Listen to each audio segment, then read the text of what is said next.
Hey heroes, Josh here from Panels to Pixels. About a year ago, I made a video all about Ang Lee's Hulk from 2003. It's a movie that I really love, and I looked at it through the lens of masculine identity and men's mental health, and a lot of the things that I was going through at the time.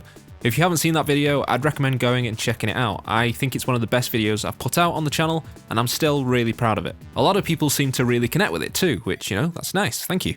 Anyway, not only do I love that Hulk movie, but I'm also quite fond of the Hulk tie-in game released the same year. I played this one a lot as a kid, I think it's underrated, and I was really excited when I got the opportunity to talk about it on the Play Comics podcast towards the end of last year. Play Comics is a show hosted by Chris Osborne that looks at video games based on comics to see how well they stack up against the source material. Lots of friends who've appeared on this channel like Diego Rivera, Chris Baker and Blair Farrell have appeared on there as guests, as well as people like Scott from NerdSync, and there's also tons of great interviews with comics creators. Chris has very kindly allowed me to take a portion of our conversation and post it here as a video for you to enjoy, but I highly recommend going and checking out the full podcast, which I'll link in the description below. But without any further introduction, please enjoy this fun chat about this hidden gem Hulk game.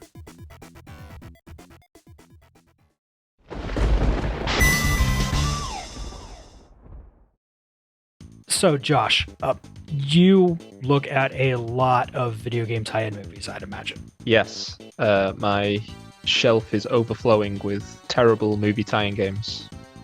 Why have you done this to yourself? Well, I mean, it comes from comic books, really, and my love of comic books, and wanting to play in those worlds. I grew up, particularly I collect Marvel games. I've got, more than I can count, to be honest.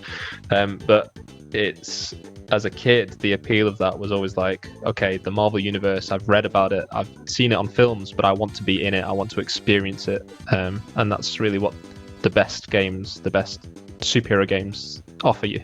So then enter this 2003 in North America and Europe, 2004 in Japan game where they made the decision to have the storyline take place like 8 years later. Whether it was good or not is entirely up to you. Yeah, ostensibly it takes place 8 years after the game. After the film, I mean. But it kind of goes against my reading of the end of the film, at least. So whenever I play this game, I kind of interpret it as, maybe an alternative universe or a sidequel from the film. Oh, good. I'm glad I'm not the only one, because it definitely doesn't make sense to me. I don't want to spoil the end of the movie, but I don't see how it gets into this game at all. And I'm just going to leave it at that. Yeah. I mean, it really kind of disregards everything that happens in the movie on like a spiritual level. Again, not to get too into it, but the character arc of Bruce in the movie, well, at the start of the game, he's the character from the start of the film, so he's regressed somewhere in those 8 years. So you have this game for Radical Entertainment and Universal Interactive. I don't believe we've looked at anything from Universal Interactive on here at all. I know we've looked at something from Radical. Radical are best known for Ultimate Destruction, another Hulk game, and then the Prototype series, and Simpsons Hit and Run. That's a game that I'm very fond of as well. And as far as the context of this show, they worked on Speed Racer and My Most Dangerous Adventures. Yeah. That's the only one we've looked at so far, although a lot of people have asked me about Ultimate Destruction. Yeah, and that's kind of considered the high watermark for Hulk games. But I would argue that this game does certain things better than Ultimate Destruction. But again, a lot of that's nostalgia on my part, because as I said, I had all the merchandise for this movie, and that includes the tie-in game. And the copy that I have is the same copy I've kept with me for, about 17 years now. Man, that's always nice when people can hold on to their stuff. The storyline for this game is weird. Yeah, definitely. I mean, no, I think it's fair to say that it doesn't matter. You can treat it as a alternative. It's the same world as the movie, but it's not. It has nothing to do with the events of the movie. I like to think of it more as it happens during the movie, maybe. Yeah, or even before. I mean, oh no, it couldn't happen before. But like a sidequel, because there's Betty Ross is in the game, and although there isn't much time devoted to their relationship in the game, it kind of lines up with their relationship at the midpoint of the movie rather than at the end of the movie, where their relationship would be very different. But you also have a character in the game, Dr. Crawford, who says that he has made a cure for Hulk being the Hulk. Not something that I would want if I was the Hulk, but I can imagine where people would be making that kind of thing. Yeah, that's actually a reoccurring plot point in a lot of Hulk stuff and games as well. Isn't that's the whole thing in the first MCU Hulk movie? I forget the doctor's name, but the whole thing is that he's got a cure for the Hulk, and he's sending him encrypted messages, like similar to how this game starts out. He's getting encrypted messages from this Dr. Crawford telling him that the Gamma Orb is the answer to all his problems, and he's going to cure him once and for all of this terrible affliction. Haha, great point, me. Hey heroes, me again. I'm just popping in for a minute to talk about this video's sponsor, Skillshare. Skillshare is an online learning community for creative and curious people like you. Explore new skills, deepen existing passions, and most importantly, get inspired. There are literally thousands of classes on there, from illustration, graphic design, animation, video editing, photography, music, and so much more. Recently, I've been getting really into toy and action figure photography because I'm a massive dweeb apparently. But the truth is, I'm a very amateur photographer. So I just went straight to Skillshare and I brushed up on the fundamentals of DSLR photography with Justin Bridges. This crash course gives you everything you need to know about all that confusing stuff like shutter speed, aperture, and ISO, so that you can take the stunning professional photos you've always dreamed of. What I really love about Skillshare is the combination of video lessons, which are great for visual learners like me, plus the class projects that encourage you to get creative and put your new skills into practice. Skillshare is curated specifically for learning, meaning there are no ads and they're always launching new premium classes, so you can stay focused and follow wherever your creativity takes you. And the best part is, it's less than $10 a month with an annual subscription. But even better than that, for a limited time only, the first 1,000 people to click the link in the description below will get a free trial of premium membership. So whether you're a beginner, a pro, a dabbler, or a master, Skillshare has the tools you need to explore your creativity. Thanks, on with the show. See, the problem with this game, this is one where I only got to play it for a little bit. I was mostly watching gameplay videos because I don't personally own this one, and it took me a while to find a way to play it, and I'm just going to leave it like that. And I mean, from watching gameplay videos, though, it doesn't look like there's a lot of development of your character over the course of the game. No, there's really not. It's, it feels like it all takes place over 12 hours, and there's not much to it, really, story-wise. It's just a scenario. It puts you in a scenario with a host of comic book villains that don't feature in the film. And it kind of just lets you loose. I'm glad you brought that up, because some of these villains are ones where, yes, I could name them, and anybody who is pretty familiar with Hulk will know who they are. And then there's some other ones where I doubt that people would really know. So it's interesting to me that they would make them as bosses in this game. Yeah, Hulk's Rogues Gallery is not the greatest. He's kind of a lot of kind of C, D, E, F, G listers, and the kind of the headline acts of those have all featured in the films. Really, you've got the leader who is in the game, and then you've got Abomination, who isn't in the game, but has been in virtually every other Hulk game, and that's it, really. I have no idea why he's not in this. That makes no sense to me. Yeah, and actually, it kind of makes me wonder. When I was working on my video about the film, I learned a lot about the production and how rocky the production was, and how up until the 11th hour they were still making changes to the script. And for anybody who's seen the film, they'll know that the kind of the big bad of the film is Nick Nolte's character, who is an amalgamation of many different Marvel characters. He's Bruce Banner's father, but he's also has the properties of the Absorbing Man, who was in an original draft for the movie of the script. And it almost makes me wonder if this game was being developed as changes were being made, and if there were certain characters that they weren't allowed to use, like Abomination, like Absorbing Man, and they had to create a wholly kind of unique story, and that's why it doesn't line up with the movie in any way.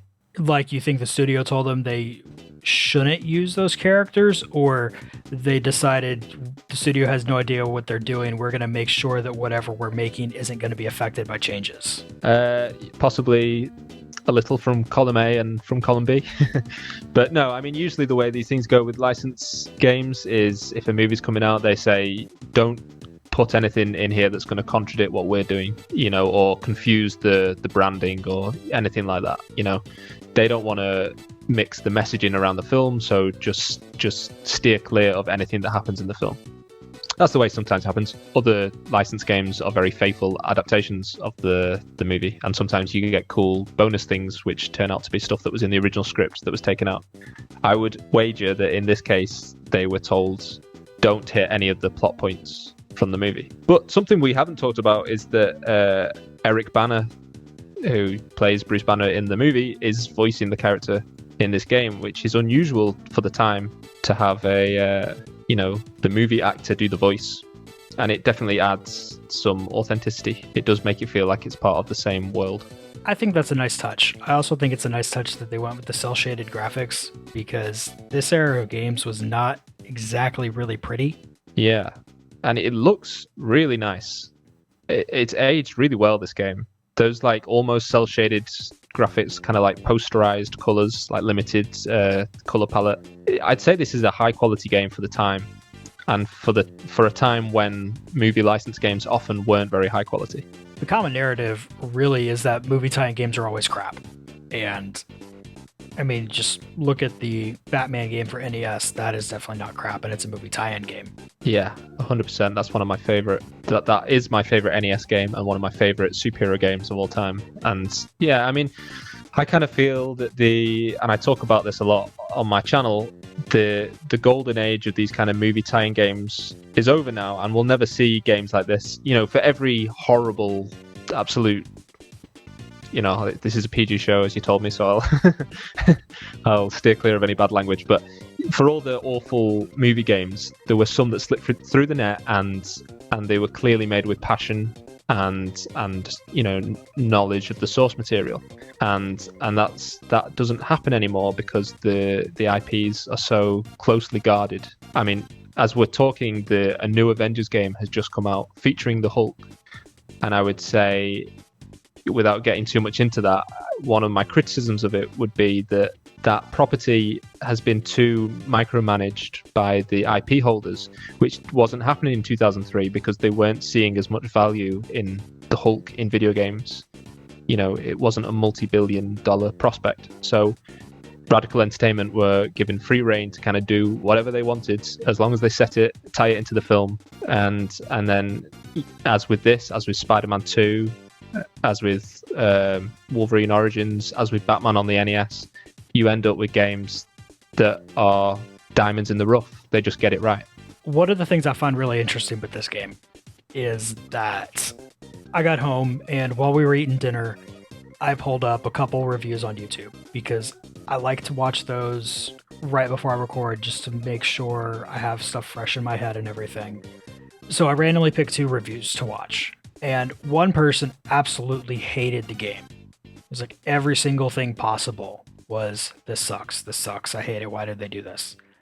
And the next one that popped up was, yeah, I'll admit maybe it's nostalgia for me, but I really like this game. And I feel like that kind of thing goes with the movie too, because I know a few other people besides you who enjoy the Ang Lee Hulk movie, but it seems like people either really like the movie, like you seem to, or think it is a complete dumpster fire that needs to just go get thrown into the sun.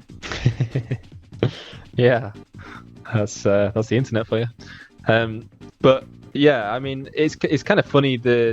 I kind of alluded to it earlier, but the game, I would say, polarized people in a similar way to the film, and for kind of vaguely similar reasons, because I think one of the big criticisms about the game is the Bruce Banner sections. So There are the Hulk sections that you would expect, where you're beating things up and crushing things and just killing people.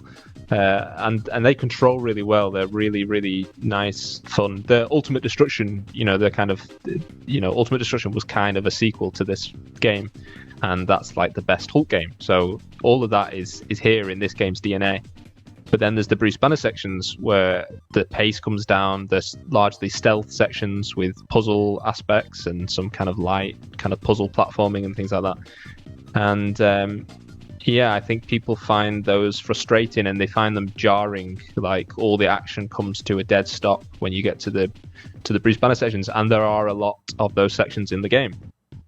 For me, I really appreciate those sections because I think, as I was saying earlier, that dynamic between Bruce and the Hulk is so essential to the character. And, if you're looking for a Hulk game that isn't just mindless violence and you're looking for something that really gets to the heart of the character, I think this is definitely the way to go. And I think this was the first... I was going to say it's the first game that allows you to play as Bruce Banner, but actually the Incredible Hulk on SNES and Mega Drive had you transform into Bruce when your health got depleted. But for all intents and purposes, this is the first, that had you play as Bruce in a meaningful way. And, it actually kind of reminds me of Spider-Man PS4.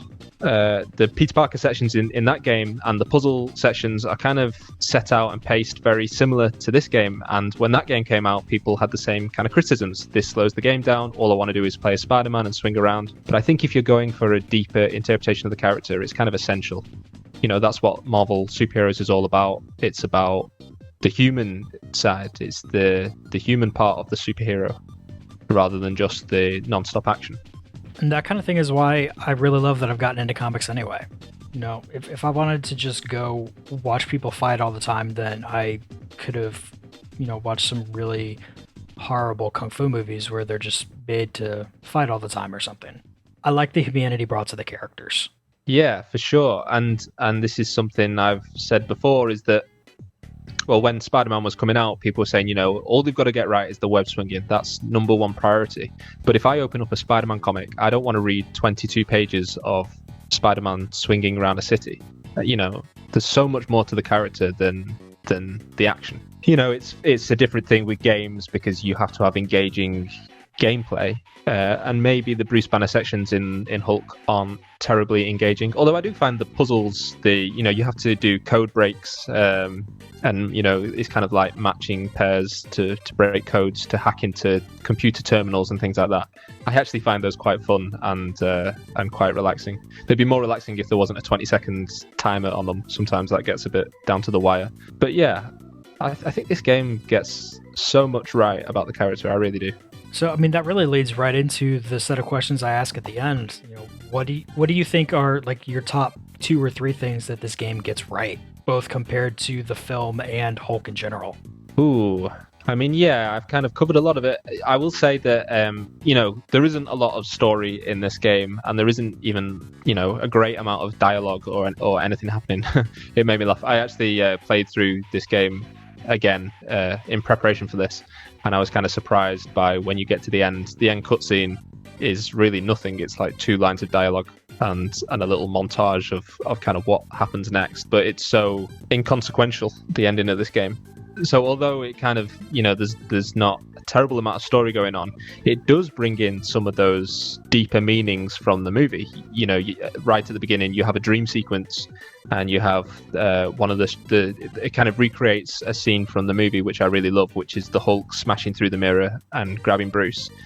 And that's such a strong image, and really, with no words, that tells you so much about the things that we've touched on, the 2 sides of Bruce's personality and the fear and the trauma, and always keeping that monster locked behind a closed door and being afraid of it smashing its way out. So that's one thing it gets right. Did you ask for 3? I was just trying to limit you, really. Yeah, because I could go on for hours. It's a good job to limit me. Yeah, I think the Hulk gameplay is really, really good and way more in depth than it needs to be, especially for the time. You can really get some interesting combos. You You can do the thunderclaps. You can pile drive your enemies into the ground. You can pick up enemies. You can throw them. You can pick up objects, use them as projectiles or melee weapons. You can string combos together. There's a rage meter that fills up, and then all your attacks become more powerful. It's really good stuff, and it feels really good. It's really satisfying to play. So that's number 2. And the third thing it gets right is just the general aesthetic of it. The cel shaded graphics look really good. It's aged really well. The cutscenes are well animated. It has a really consistent mood to it. The music is fantastic.